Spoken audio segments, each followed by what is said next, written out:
여러분은 혹시 이런 순간을 떠올려 본 적 있으신가요? 겉으로 보기에는 모든 걸 가진 사람인데 이상할 정도로 불안해 보이는 사람. 누가 봐도 성공한 삶인데 정작 본인은 자기 삶을 버티지 못하는 사람. 우리는 그런 사람을 보면 쉽게 말합니다. 도대체 왜 저러지? 이미 다 가졌잖아. 그 정도면 행복해야 하는 거 아니야?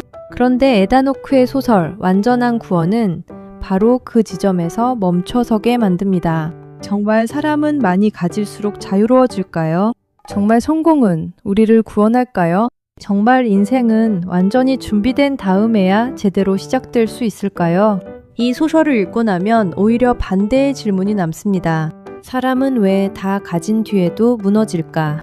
왜 가장 빛나 보이는 순간에 가장 깊이 흔들릴까? 그리고 무엇보다 자유는 더하는 것이 아니라 왜 빼는 것일까? 오늘은 완전한 구원이 남긴 이 질문들을 작품 속 주인공 윌리엄 하딩과 함께 천천히 따라가 보려고 합니다. 주인공 윌리엄 하딩은 32살의 유명 배우입니다. 녹스타 아내가 있고 아이도 둘 있고 대중의 사랑도 받습니다. 겉으로 보면 완성된 인생처럼 보입니다. 누군가는 부러워할 것이고 누군가는 그 자리를 꿈꿀지도 모릅니다. 그런데 이 소설은 처음부터 그런 겉모습을 믿지 말라고 말하는 것 같습니다. 왜냐하면 윌리엄의 삶은 이미 안쪽에서부터 흔들리고 있기 때문입니다. 그런 생활은 순탄하지 않고 자신이 왜 이 삶을 살고 있는지에 대한 감각도 점점 흐려집니다. 성공은 했지만 평온하지 않고 인정은 받지만 충만하지 않습니다. 겉으로는 빛나는데 안에서는 공허한 상태. 바로 여기서부터 완전한 구원은 단순한 스캔들 소설이 아니라 어른의 성장통, 더 정확히 말하면 무너지는 어른의 내면을 보여주는 소설이 됩니다. 그리고 결국 윌리엄은 아프리카 촬영 중 충동적인 선택을 합니다. 젊은 여성과 하룻밤을 보내고 그 사건은 언론에 대서특필됩니다. 으로는 사실상 파탄나고 그의 삶은 한순간에 무너져 내립니다. 그런데 저는 이 장면을 읽으면서 단순히 잘못했다라는 말로 끝내기 어렵다고 느꼈습니다. 물론 말리고 싶었습니다. 정말 그 선택만큼은 멈추라고 말해주고 싶었습니다. 왜냐하면 그 행동은 문제를 해결하는 선택이 아니라 자기 안의 공허를 잠깐 잊기 위한 충동처럼 보였기 때문입니다. 자기 삶의 균열을 정면으로 보지 못한 채 더 큰 파국으로 뛰어드는 순간처럼 느껴졌습니다. 아마 이 지점에서 많은 독자들이 윌리엄에게 화가 나면서도 동시에 묘하게 이해하게 될 겁니다. 왜냐하면 사람은 꼭 악해서만 무너지지 않기 때문입니다. 오히려 자기 삶을 설명할 말을 잃었을 때, 자기 공허를 제대로 바라볼 용기가 없을 때 가장 어리석은 방식으로 무너질 때가 많습니다. 그래서 완전한 구원은 주인공을 일방적으로 용서하지도 않고 그렇다고 완전히 악인으로 몰아가지도 않습니다.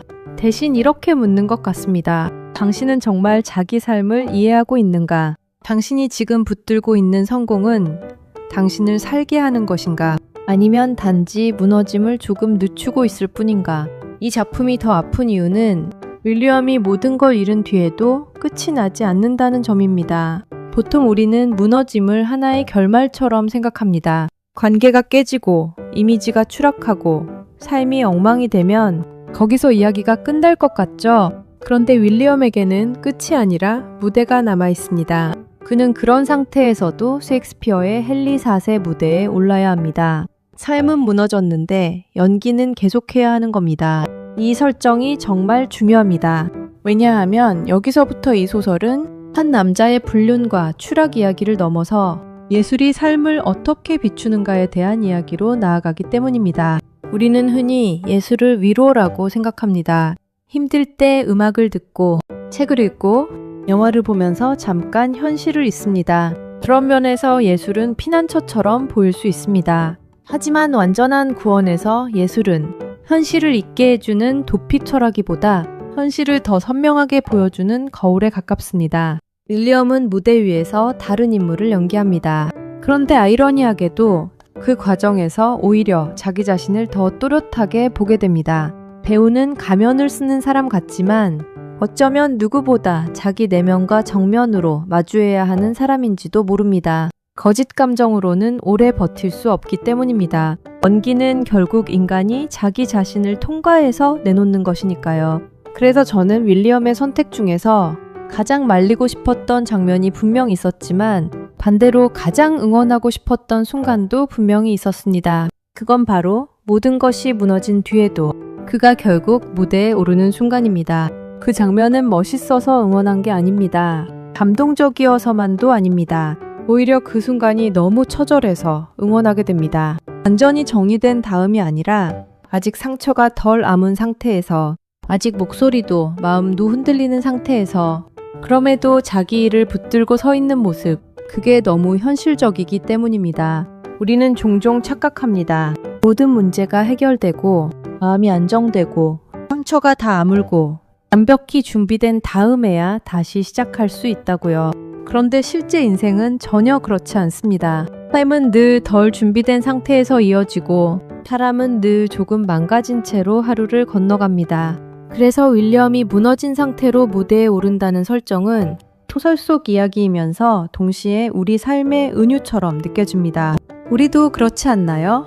이건 망했다고 느꼈던 순간, 정말 끝났다고 생각했던 순간, 그런데도 다음날 또 살아야 했던 순간, 완벽히 회복된 다음이 아니라 회복되지 않은 채로 출근하고 회복되지 않은 채로 사람을 만나고 회복되지 않은 채로 하루를 버텨낸 적이 많습니다. 그래서 이 소설은 말하는 것 같습니다. 완전히 준비된 순간은 거의 오지 않는다. 그래도 사람은 살아간다. 그래도 무대에는 올라야 한다. 그리고 이 작품이 남긴 가장 강한 문장 하나.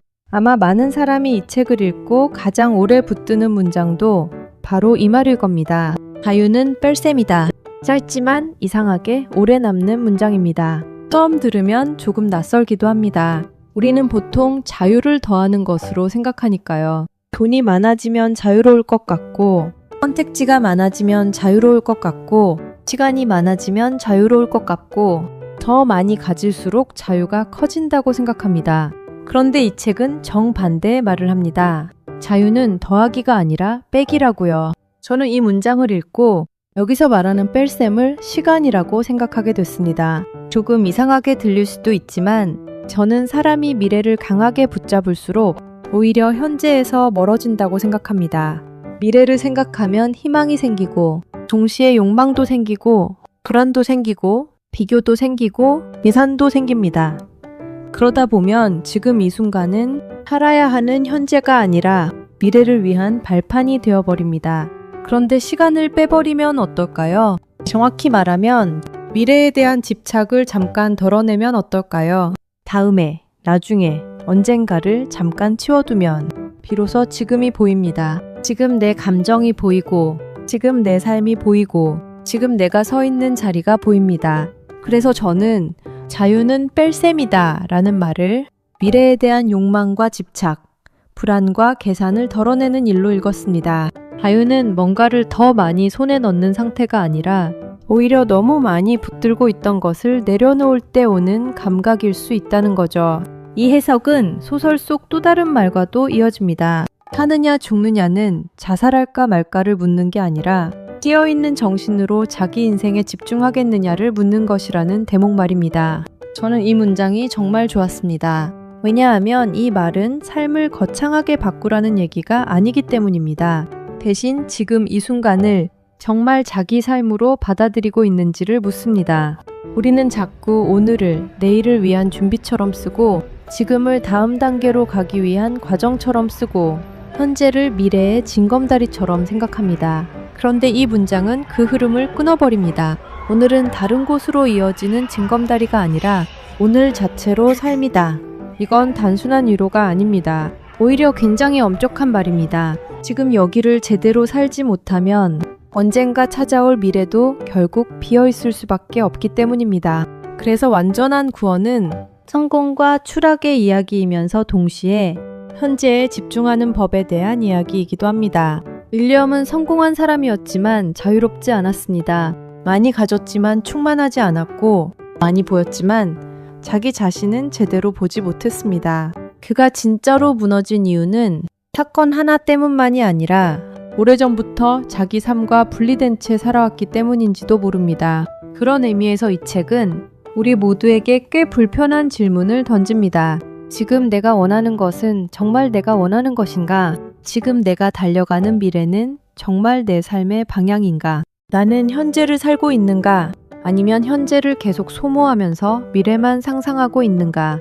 그래서 이 작품에서 예술은 작은 구원이 됩니다. 문제를 없애주기 때문이 아닙니다. 상처를 한 번에 낫게 해주기 때문도 아닙니다. 예술은 다만 사람을 멈춰 세워서 자기 삶을 다시 보게 합니다. 그 순간만큼은 도망치지 못하게 만들고 현재를 현재로 느끼게 만듭니다.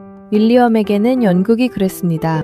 무대는 그에게 도망칠 장소가 아니라 자기를 더 정확하게 보게 하는 장소였습니다. 그리고 독자에게는 책이 그런 역할을 합니다.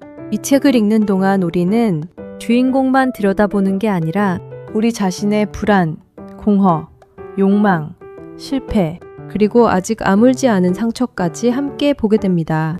그래서 저는 이 작품이 말하는 구원을 완벽한 회복이라고 생각하지 않습니다. 모든 게 원래대로 돌아가는 것, 상처가 완전히 사라지는 것, 실패가 없었던 일처럼 지워지는 것, 그런 건 현실의 삶에서는 거의 불가능합니다. 이 소설이 말하는 구원은 더 불편하고 더 현실적입니다. 무너진 뒤에도 자기 자신을 끝까지 바라보는 것, 망가진 상태에서도 지금 해야 할 일을 붙드는 것, 미래에 대한 집착을 조금 덜어내고 현재를 사는 것, 그게 어쩌면 완전한 구원이 아니라 오히려 인간이 도달할 수 있는 가장 현실적인 구원일지도 모릅니다. 결국 완전한 구원이 남긴 질문들은 아주 단순하지만 쉽게 지나칠 수 없는 것들입니다. 성공은 정말 우리를 자유롭게 하는가? 사람은 왜 다 가진 뒤에도 무너지는가? 예술은 위로인가? 아니면 거울인가? 그리고 자유는 왜 더하는 것이 아니라 빼는 것인가? 저는 이 소설을 읽고 자유를 전보다 조금 다르게 생각하게 됐습니다. 자유는 무한한 가능성이 아니라 지금 내 삶에 집중할 수 있는 상태에 더 가까운 것 같습니다. 자유는 더 많이 가지는 일이 아니라 지금 나를 소모시키는 것들을 하나씩 덜어내는 일인지도 모릅니다.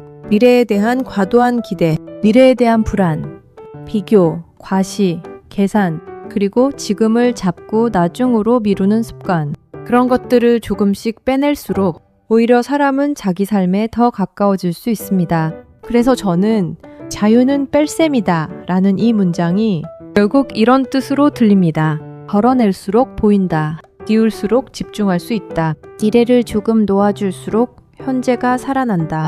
그리고 어쩌면 그 현재를 제대로 살아내는 것이야말로 우리가 끝내 붙들 수 있는 가장 진짜 삶일지도 모릅니다. 완전한 구원은 무너지는 사람의 이야기이면서 동시에 무너진 뒤에도 끝나지 않는 삶의 이야기입니다. 그리고 그 삶 속에서 예술은 거창한 기적이 아니라 작지만 분명한 방향 감각이 됩니다. 그러니 이 책이 남긴 가장 중요한 질문은 아마 이것일 겁니다. 당신은 지금 어디를 향해 살고 있는가? 그리고 그 미래를 향해 달리는 동안 정작 현재의 자기 삶을 잃고 있지는 않은가? 자유는 어쩌면 멀리 있는 것이 아닙니다. 지금 이 순간을 제대로 살아보기 위해 불필요한 것들을 덜어내는 데서 시작되는지도 모릅니다. 자유는 뺄셈이다.